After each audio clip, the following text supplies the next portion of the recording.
Hablaremos hoy de la ciencia en China, que era verdaderamente lo que siempre quise hacer. Todo esto que he venido haciendo estos años no es más que un pretexto para que hoy cayera casi como de madura la ciencia en China, que es lo que viene inmediatamente después de decir que el ocuparse de los perros,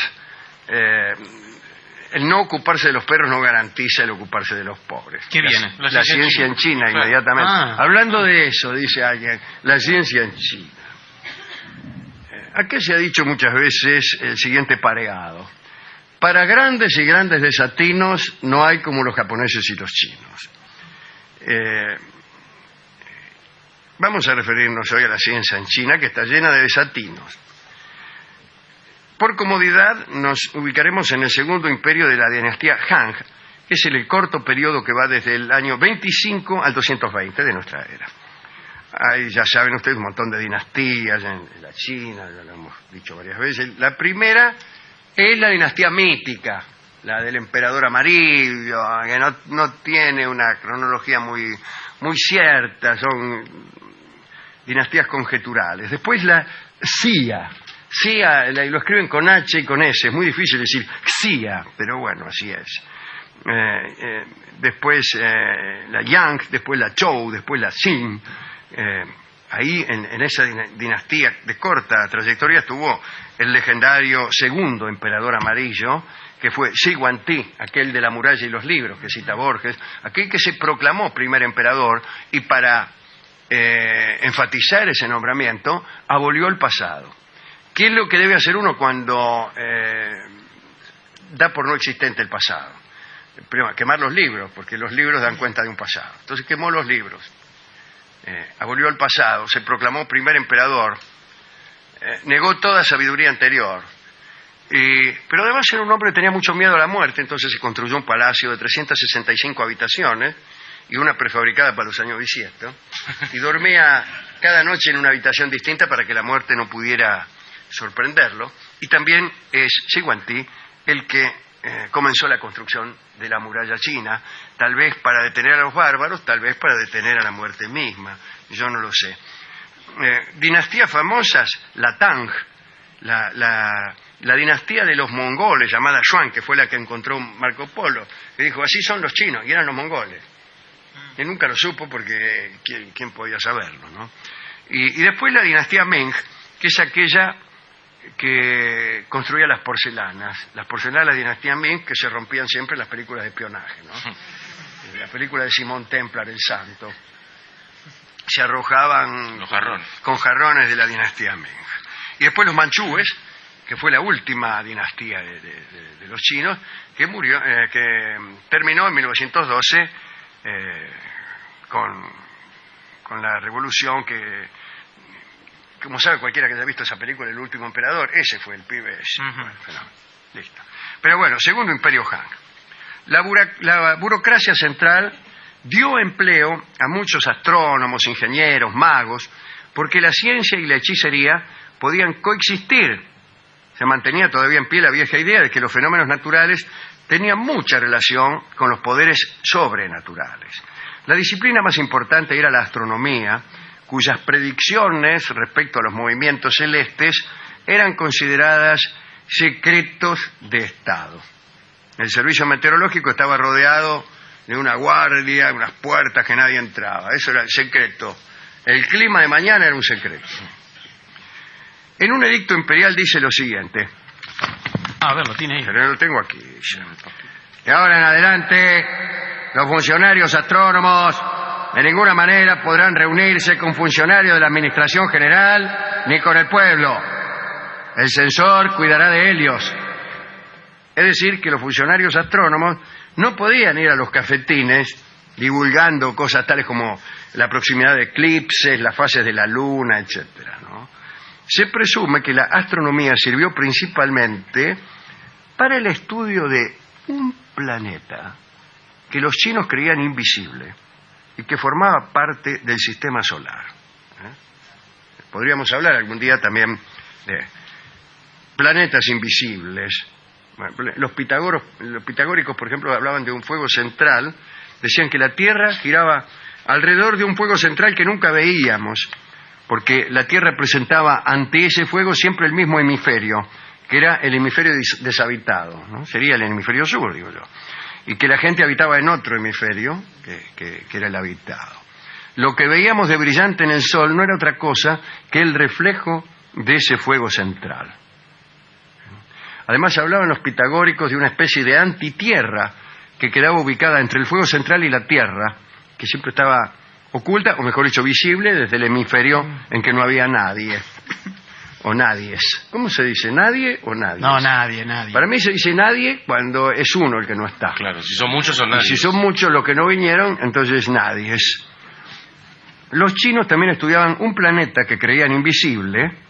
Bueno, después de todo, los últimos planetas que se han descubierto son invisibles. A Neptuno lo descubrieron no porque lo vieron, sino porque lo conjeturaron a partir de movimientos de los planetas vecinos.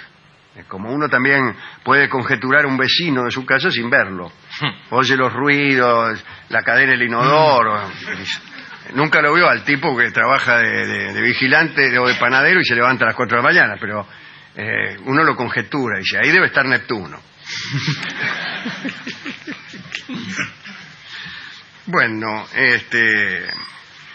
durante el siglo II de la era cristiana surgió en la China una teoría conforme a la cual los cielos no estaban compuestos de materia, sino que las estrellas flotaban en un espacio infinito y vacío. Un verdadero desatino. ¿A quién se le puede ocurrir que las estrellas, lejos de estar clavadas en la bóveda celeste, flotaban en el espacio infinito? A los chinos. Era una teoría extraña.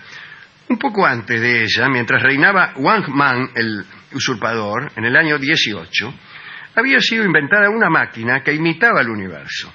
Aparecían suspendidas en la máquina una serie de estrellas que se movían, los movimientos podían calcularse, e incluso gracias a esa máquina, no me la quiero imaginar porque si la viera me desengañaría, estoy sospechando, podían predecirse los eclipses. Es como la máquina de pensar de Raimundo Lulio. Claro, inventó una máquina de pensar, después vos la veías y eran unos círculos concéntricos de cartón que daban vuelta. Una ruleta. Y claro, tenía un sujeto, un predicado, un adverbio, cosas así, y se mezclaban. Bueno, una porquería. El caso es que, como quiera que sea, podían predecirse los eclipses. En el siglo III se alcanzó una gran precisión y ya en el siglo IV calculaban si el eclipse era total o parcial. Anda llevando. La principal labor de los astrónomos durante el Segundo Imperio Han en la China era la regulación del calendario. No solo el cielo agrícola dependía de la exactitud del calendario, sino que era una costumbre inmemorial que la aceptación de un calendario promulgado por el gobernante era un símbolo de sumisión por parte del súbdito. Te acepto el calendario quiere decir que me subyugo. Había 4 funcionarios que se ocupaban de los fenómenos celestes. El astrónomo imperial, que se encargaba de las observaciones, y el calendario propiamente dicho, ¿no? Después estaba el astrólogo, que era el que interpretaba y predecía. El meteorólogo imperial, que se ocupaba de las condiciones del clima. Y finalmente el relojero imperial, que estaba encargado de la supervisión de clepsidras y relojes de agua, que son las clepsidras. Los inventores y los científicos eran miembros de la clase dirigente en China, cosa que no ocurría en otras sociedades donde los científicos en general eran una manga de crotos. Me he de referir a los terremotos, que siempre preocuparon mucho a los chinos, más que nada porque creían, hemos hablado larguísimamente alguna vez de esto, creían que el príncipe estaba de algún modo conectado a los fenómenos naturales y que ciertas actitudes del príncipe influían sobre el clima, sobre los volcanes, sobre las lluvias, sobre las mareas, y creían que los terremotos eran una señal inequívoca, mejor dicho, que los terremotos eran causados por la inconducta de los gobernantes. Era una protesta del cielo ante las injusticias o estupideces del emperador. Bueno, calcule que hay naciones, si esto fuera cierto, que deberían estar moviéndose todo el tiempo. Retrocedamos hasta el año 800. Los chinos poseían un conocimiento exacto de la sismología. Bueno, es mentira esto. Digamos que en el año 800 empezaron a registrar los movimientos sísmicos y anotarlos en un libro, ¿no? Ese era el conocimiento exacto que tenían. Tampoco eran tan piolas, y ni siquiera nosotros somos tan piolas. Son impredecibles. Hoy en día no se pueden predecir los terremotos, así que viene. Un personaje llamado Chang Heng inventó en el año 110 el sismógrafo. Era un aparato que incluía un péndulo que podía desplazarse en 8 direcciones y hacía funcionar determinados mecanismos, que es como decir nada, ¿no? Claro, si se mueve... Yo puedo decir esto y muchísimo más. Si se mueve el péndulo... Claro, este es un aparato para ver si hay terremoto. Hay terremoto, se mueve el terremoto. Yo lo vi, ese aparato lo vi dibujado y es el desengaño. Mire, hay en la parte exterior del aparato hay 8 cabezas de dragón, cada uno sostiene una bola de bronce, debajo de cada cabeza de dragón hay un sapo con la boca abierta que recibe la bola. Bueno, cuando la Tierra se mueve suelta la bola, es una cosa. Es vistoso. Es vistoso, es gracioso, sí. Y permite situar, aunque sea lejanamente, el epicentro del terremoto. Permite saber de qué lado viene el asunto. Eso es verdad. Pero este matemático, Chang Heng, era, mejor dicho, este sismólogo, era además matemático, fue el que midió una línea desde la Gran Muralla hasta Nam y estableció el arco de meridiano, tal como hizo Eratóstenes en Egipto, un cacho antes me parece. Otros personajes importantes de la ciencia china eran los alquimistas, pero en realidad está por verse, mejor dicho, se ha visto que la alquimia no es del todo una ciencia o que no lo es en absoluto. Los alquimistas chinos querían obtener ellos la sabiduría y la inmortalidad, la verdadera, la inmortalidad corporal, no la inmortalidad de sus obras o de su renombre. Hemos hablado acá en este programa del ginseng, de aquella manera de hacer circular el aire lentamente, los taoístas, ¿no? Aquellos que se adiestraban, se metían en un cuarto oscuro y trataban de retener el aliento primero durante un latido del corazón, después durante 2 latidos, 3, y así hasta que podían, mejor dicho, si conseguían llegar a contener el aliento durante 1000 latidos, se convertían en inmortales o se morían, no me acuerdo. El famoso Wan Chi Punao, hablamos el otro día, son esas técnicas sexuales taoístas que consisten en recitar caballito criollo. ¿Sí? O algo así. O algo así.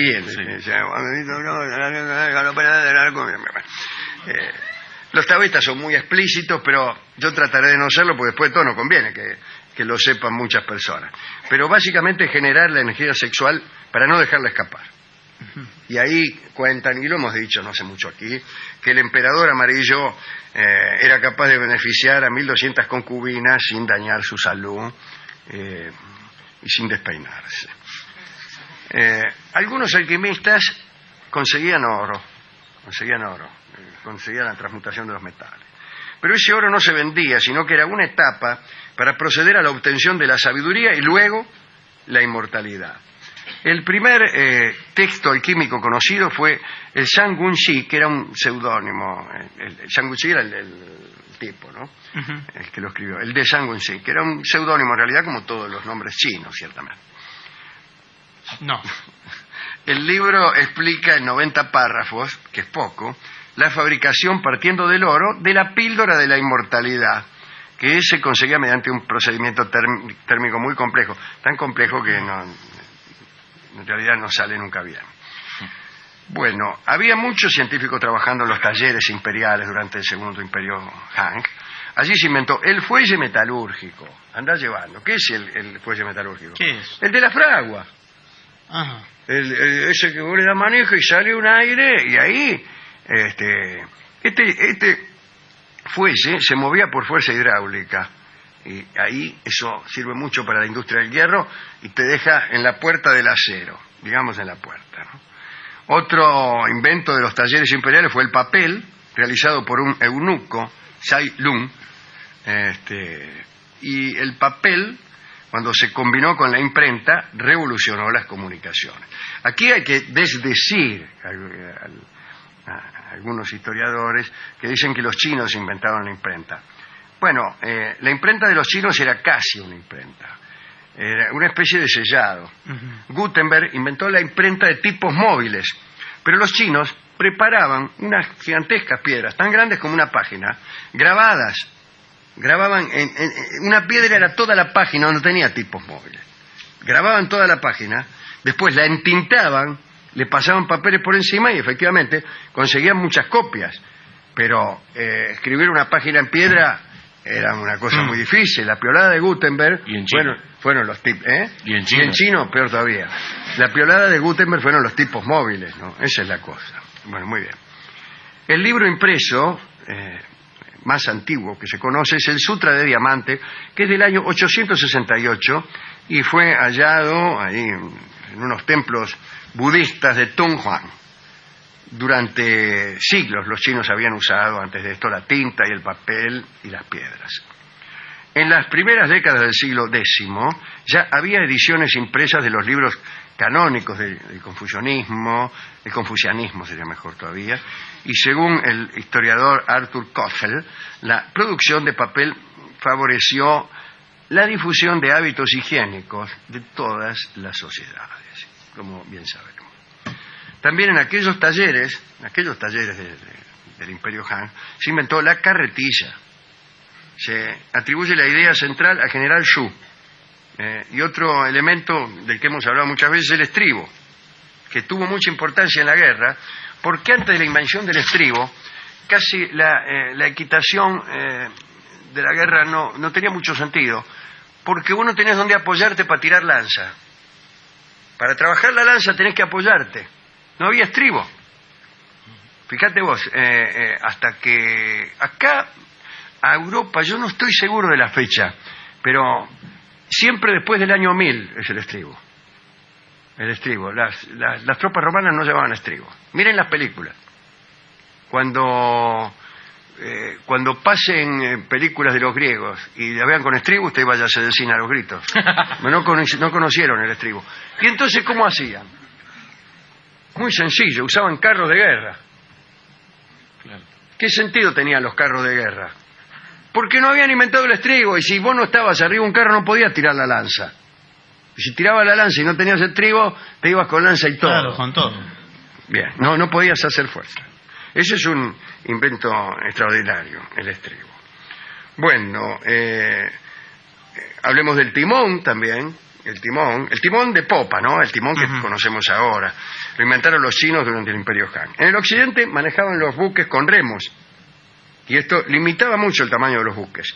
Cuando Vasco da Gama dobló el Cabo Buena Esperanza, los buques que usó Vasco tendrían unas 300 toneladas.